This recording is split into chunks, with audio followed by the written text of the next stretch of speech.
Hello and welcome to IAMC Radio and Podcast. Yes, welcome everybody. Let's explore the top news headlines today, February 3rd. Sounds good. We've got a lot to cover. Yeah. From international disputes to political shakeups and even a bit of controversy surrounding Elon Musk. Certainly is a packed news day. It is. Should we start with President Trump? Yeah, let's start with President Trump. He's making waves on the international stage. Again, he's decided to cut off funding to South Africa. Oh, wow. Because of their new land expropriation law. Okay. Which he's calling a massive human rights violation. He's been very vocal about this. He has. Claiming South Africa is confiscating land and treating certain groups unfairly. He's even accused the media of ignoring the issue. This actually echoes his approach to Canada last year when he slapped a 25% tariff on imports and suggested, maybe jokingly, that Canada should just become the 51st state. Yeah. These actions are definitely raising questions about U.S. foreign policy under this administration. Are we heading towards more trade wars? What does this mean for diplomacy? These are all things we'll need to keep an eye on. Definitely shifting gears to Africa. We're seeing concerning developments in Niger. Yeah. Suspected ISIS Sahel militants kidnapped 2 Chinese nationals working for the China National Petroleum Corporation. Right. Sadly, 2 Nigerian security personnel were killed during the attack. This incident really highlights the growing threat of ISIS in the Sahel region. It does? They've been increasingly targeting foreign nationals, often for ransom or prisoner exchanges. Yeah. It also raises concerns about the overall security situation in Niger and the potential for this instability to spill over into neighboring countries like Nigeria. And speaking of Nigeria, there's some news coming out of their education sector, the Nigerian Education Loan Fund. NARLLAD for short, has refuted claims that they disbursed a massive sum. We're talking $104 billion in student loans. They're clarifying that the actual figures are significantly lower. This clarification comes after reports suggested President Bola Tinubu had announced those higher figures, so now there are questions about potential discrepancies in the information coming from the government. There's also a situation brewing with Kenya Airways. The Nigerian Civil Aviation Authority, or NCAA, has summoned the airline due to allegations that a Nigerian passenger was mistreated at Nairobi Airport. Apparently, there's a video circulating that shows a Kenya Airways staff member behaving unprofessionally towards this passenger. Wow. The NCAA is demanding an explanation from the airline and is asking for CCTV footage to verify their claims. And in a very sad story, a U.S.-based Nigerian cardiologist, Nigerian, allegedly committed suicide. This tragedy allegedly happened after Dr. Ian lost his medical license and was facing a substantial child support order. It's a heartbreaking situation that raises questions about the pressures professionals face, particularly within the Nigerian diaspora. The potential consequences of legal battles and financial strain can be overwhelming. Switching gears back to the U.S., there's been a big development in the Democratic Party. Ken Martin has been elected as the new leader, and he has a huge task ahead of him. Right. Rebuilding the party after their presidential election loss and figuring out a strategy to oppose President Trump's second term.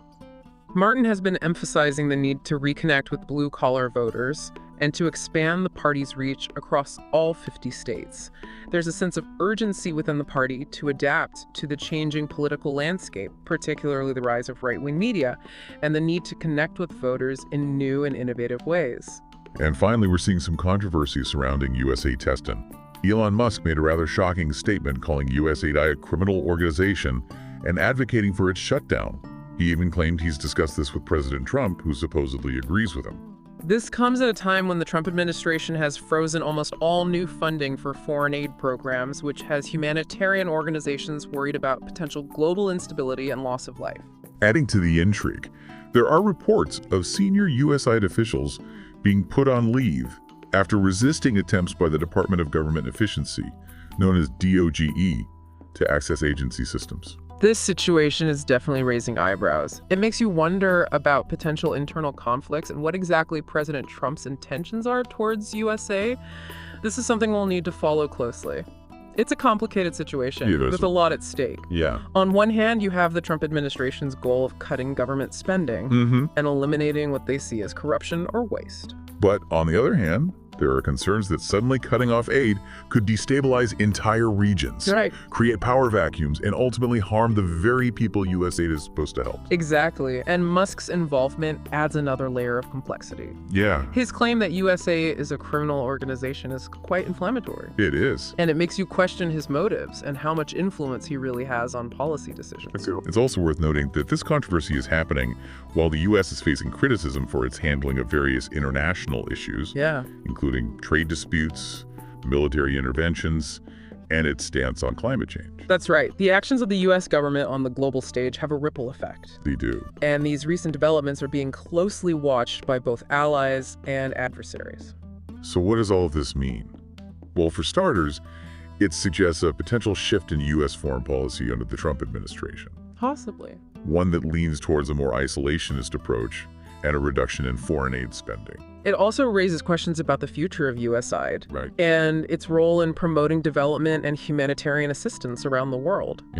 If the agency is shut down or significantly restructured, it could have major implications for how aid is delivered and how effective U.S. efforts are in addressing global challenges. And we can't forget the potential impact on international relations. Cutting off funding to countries like South Africa, imposing tariffs on allies like Canada, and making controversial statements about organizations like USI could damage relationships and erode trust. It's important to think about the potential long-term consequences of these actions. Will they ultimately make the U.S. safer and more prosperous? Or will they lead to more instability and conflict? These are the questions that policymakers, analysts, and everyday citizens around the world will be grappling with in the months and years to come. Now let's shift our focus to the situation in Niger.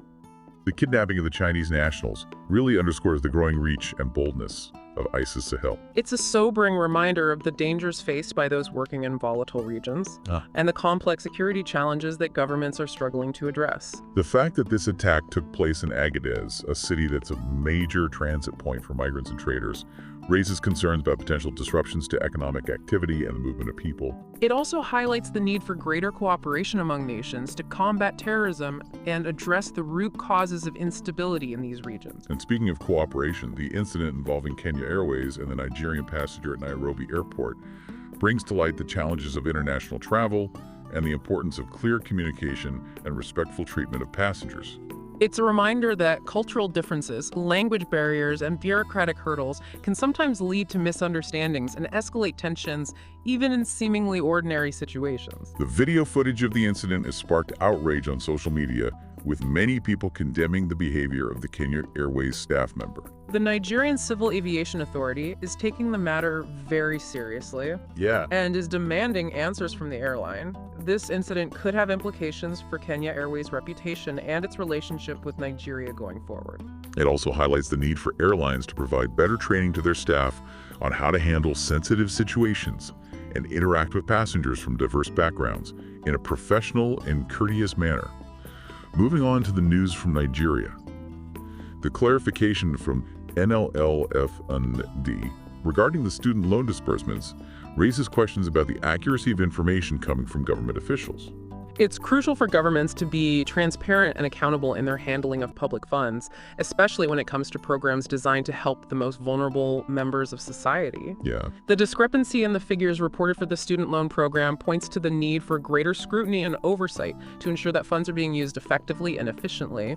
It also highlights the importance of a free and independent press that can hold those in power accountable and keep the public informed about matters of public interest. And finally, the tragic case of Dr. Kenya Airways serves as a stark reminder of the immense pressures faced by many professionals, especially those who have immigrated to new countries. The loss of his medical license, the financial burden of the child support order, and the potential isolation and stigma associated with these challenges may have contributed to his despair. This story is a tragic reminder of the importance of mental health awareness. And the need for stronger support systems for those facing personal and professional setbacks. It also makes you think about the resources and services available to immigrants who might be struggling to adjust to a new life and a new culture. For sure. It's a real call to action to address the systemic issues that can lead to such heartbreaking outcomes and to create a more compassionate and supportive society for everyone. Circling back to President Trump's actions on the international scene. Okay. His statements about South South Africa and Canada have definitely sparked a lot of debate. They have. His decision to cut off funding to South Africa over their land expropriation law has been met with mixed reactions. Right. Some people believe it's a necessary step to hold the South African government accountable for what they see as human rights violations. Others, however, criticize the move as being too forceful and potentially counterproductive. Yeah. They argue that it could harm diplomatic relations and undermine efforts to address the complex issue of land reform in South Africa. And even though his comments about Canada might have been made in jest, they still raise some eyebrows. Suggesting that Canada should become part of the U.S. is seen by some as a sign of disrespect for Canada's sovereignty. It also feeds into a larger narrative that some see as the U.S. trying to assert its dominance and control over its neighbors. These actions raise important questions about the direction of U.S. foreign policy under the Trump administration and the potential impact on global stability and cooperation. It's a fluid situation with significant implications that will continue to be discussed and analyzed in the weeks and months to come. So as we wrap up our look at the top news headlines, it's clear that we're seeing a mix of concerning developments and important reminders. International tensions are flaring up, security threats persist, and internal conflicts are emerging. But amidst these challenges, there are also opportunities for reflection and action. We can strive to be more informed and engaged citizens, advocate for policies that promote peace and justice, and offer support to those who are struggling. By staying informed, participating in thoughtful discussions, and working together, we can navigate these complex times and strive to build a better world for ourselves and for future generations. Thank you for listening to the Today's Top News Headlines on IAMC Radio and Podcast.